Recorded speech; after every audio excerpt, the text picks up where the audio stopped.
right, everyone. Thanks for tuning in. JD Duggar here with Traveling with the Duggars. I got what I think is a great topic, and some people are scared to talk about, but I'm not really scared to talk about it since I grew up around it. Me and my wife both our whole entire lives. But that is ghetto fatigue. Is it real? Does it exist? What are you doing? Somebody's wanting some attention while I'm doing this video. Now she's all nudging me in my huh. And see. Oh, you want to be on here? All right. Anyways, we're going to get back to it. We're going to talk about ghetto fatigue. Is it real? How do you respond to it when you see it? My easy advice is walk away. It's going to happen. And I'm also going to talk about what could be making somebody act like that in public, right? What could somebody cause them to want to throw a fit and be seen in that type of way, especially in an environment like a cruise ship or on an island somewhere. You know, what kind of mentality does it take to have that and to be rude, to be in an environment like that and to want to be rude? And honestly, we'll hit on a lot of topics, but first let's really jump into the first question: is ghetto fatigue real? Okay, is ghetto fatigue real? I've never used that term towards somebody that was acting dumb or making a scene or being unnecessary in an environment. I always looked at them as kind of lost. They just don't have the normal awareness that normal day to day people that you run into are going to have. So something's obviously going on in that person's life, or they got maybe some mental issues. A lot of times you see something like that. That person's got some type of mental disorder that they're dealing with and might not have taken medication or something like that. So, does it exist? Yeah, it does exist. And I'll be straightforward. Have my wife and I seen a lot of that on cruise ships or traveling? No, we haven't. I think that if you do run into something like that, it's going to be probably on your 3 or 4 day cruises, and you're probably going to be on the Carnival cruise line when you see that. I have seen some incidences, but nothing super serious.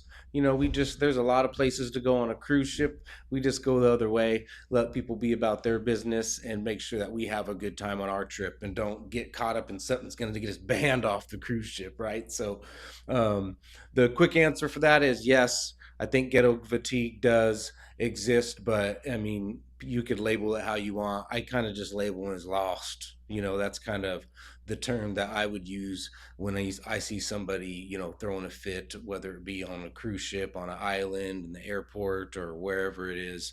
That's where I'm at on that.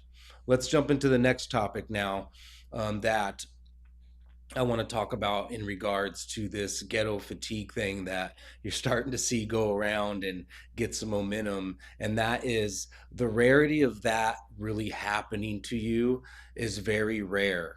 I mean, these are incidents that, I mean, if you put all these incidents you're seeing together, yes, is there some consistency there with the cruise line and what cruise line it is and how many days that cruise line is? Yes, there's some consistency there, but you don't see it. It doesn't really happen a lot. So I think a lot of it has gotten blown out a little out of proportion because you can not be on a vacation and experience the same thing just where you live at. So yeah, I don't see people act any different, where I live compared to go on vacation and then maybe seeing an incident or something like that happening. So, but I guess it also depends on the environment that you currently live in or where you grew up and what you're used to, on your own life. So, okay, next topic.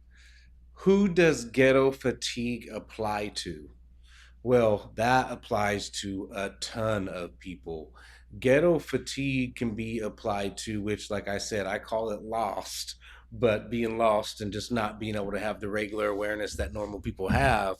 But ghetto fatigue could be anybody. I mean, you could see some person that looks sophisticated, they've been in a professional environment, and they could have a breakdown in the airport and just be acting stupid. So, I think this is a situation to where when some people are traveling, they just can't handle all the extra that goes into traveling, to get into the airport, to calling for the ride, how you get into the airport, who's picking you up when you get back, all the excess. Oh, I gotta check in my luggage, right? So I think all of this stuff just overwhelms so many different people that you can't really classify that ghetto fatigue applies to one specific group or person or type of individuals, because it covers everybody from what I've seen. I mean, you just don't even know who's going to have a breakdown when traveling or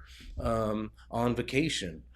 So, that is my opinion. That's how I feel about it. But I just think that it covers a whole broad range of people. And a lot of it really depends on, what is that person currently going through in their life, or do they have a mental issue that is going on that they're aware of and they're just not on their medication, or they're not aware of and they haven't been getting any help for it. So, it's easy to say to look at the other person's situation and try to see from their perspective without knowing who they are. But I think it's also important for us to want to do that and to try to give them the benefit of the doubt sometimes when there's some ghetto fatigue going on. And you're just tired of seeing people throwing fits and having all this commotion. Um, and and honestly, it's happened a lot with, from what I feel, maybe this younger generation, just because, when I grew up, we didn't have phones that were feeding our brains with thousands of different opinions every day. So, our younger generation, I think, has to learn to filter things way more than we ever had to learn to filter things, in regards to the amount of information they're taking in mentally and seeing on a day-to-day basis just with technology. So there's just a big difference in the way things are nowadays. And so we're seeing those results. And I think that's what's creating this little momentum of this ghetto fatigue statement that's being said right now and floating around the internet, where people are just kind of like, some people have ran into, I personally haven't, but ran into a lot of situations. Anyone's that actually have been super severe. Everything that I've seen has been super minute and minor, but some people have, and they've got it on video, and they've had multiple incidences in multiple different places traveling, and they're just like, what is going on with people? Why are they acting a fool, right? Um, so I just wanted to touch on that a little bit. I think that it applies to anybody. You just don't know what somebody's going through and what the situation is. So let's move on to the next one now. So now let's hit on that a little bit more about walking away, because I think that's important, because some people feel like they need to be the hero in a situation that really isn't that big of a deal. My advice to you is, if you see an incident happen, unless somebody's like actually getting hurt, or, is in distress and really does need some help, let that person act their little scenario out. The more attention they get, it seems like it just escalates it, from what I have seen in situations with that type of mentality. So my best advice is just go somewhere else, have a good time on another part of the cruise ship, go to a bar, get a good drink, and just leave it out of your mind. And then identify who you need to stay away from, who's carrying the drama with them. Some people just have this ghost of drama that follows them everywhere. It doesn't, I mean, they could be in the best and most beautiful places on earth, but they have this little ghost called drama that follows them everywhere for some reason, and they can't live in the moment and enjoy, and be grateful for the experience that they're having an opportunity to have at the current time. I mean, when me and my wife go on a cruise or with our friends and our family, we really try to do the best to enjoy. I mean, somebody's got to really mess up for us to really have a problem with something. So, and usually if we do, it's because it seemed almost purposeful, or we were just ignored or something. But that very rarely ever happens as well. I mean, we have nothing but good experiences usually every time we travel. So those are one in a million in regards to that. But so I'm not going to spend too much time on this ghetto fatigue thing, but I do want to let you guys know that coming up, MSC, we're going on MSC Seashore, coming up in May 3rd to May 10th, going out of Port Canaveral, out of Florida. We were just down there for my daughter's birthday and went to Cocoa Beach and had a great day at Cocoa Beach. And Pier 69, you guys got to check it out, or Pier 61. Go check it out. They got great food there, actually, a little bar at the end. So I know that you guys would enjoy it if you went down to Cocoa Beach or wanted to stay a couple days before you went out on a cruise. But we're going on that cruise. It's going to Nassau, Bahamas, Ocean Key, Costa Maya, or Costa Rica, I believe, and then maybe I should get my destinations in order before I do these videos, huh? And then Cozumel, and then we're really looking forward um, to going to the Crazy Lobster. So if anybody of you or anyone that has watched this video has been to the Crazy Lobster, let me know what you think about it. Comment, and also don't forget to like and subscribe. You know, I'm like one of these little small guys on the totem pole. I don't really have a lot of subscribers, but I'm doing what I can to maybe gain some here. So, which leads me to my next topic, which is a giveaway that I'm going to be doing. So, you'll see some other little clips of videos. I have a really nice pair of Oakleys here, but you know, this is just a flash look. But I'm going to be doing a giveaway. These are brand new, never been worn. I'm going to be giving a giveaway if you just got to like, subscribe, and comment Oakley in it. And then for the ladies, I'm also going to be doing a pair of Guess glasses, which are really nice, and they come in the case as well. Really nice pair of glasses. So definitely like and subscribe.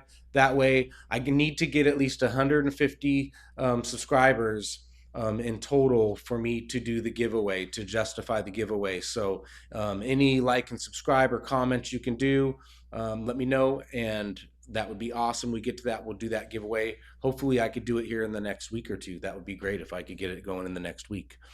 So don't forget to like and subscribe. I hope you like this video, and just remember, you know, kind of ghetto fatigue is what you make it, what you're willing to deal with. It's a very rare instance, so just don't fall into all these extra videos about this ghetto fatigue thing and let it scare you from going on an amazing trip and having a great time with your family, because really it's a really good chance you would never even have that experience. And like I said, if you do, it's going to be on like your shorter cruises, your 3 or 4 days. And even though I would say Carnival, me and my wife love Carnival, it's a really fun ship, but we also like sometimes just to go on a cruise and be able to kick back, relax, not have some of the extra loud music and noise. So it's really your preference and your choice of what you're looking to get out of your own personal vacation, and then that kind of sets you up, right? So I would say don't be steered away from Carnival just because of all this ghetto fatigue stuff that's been going on around there. You're gonna go have a good time, and I doubt you'll probably even experience any situations during your trip. Again, I'm going to say it again. Guess what? Like and subscribe. So check out my videos. Let's get part of this giveaway. I'm going to do some little videos on both of these glasses, the Guess ones as well. Let's go.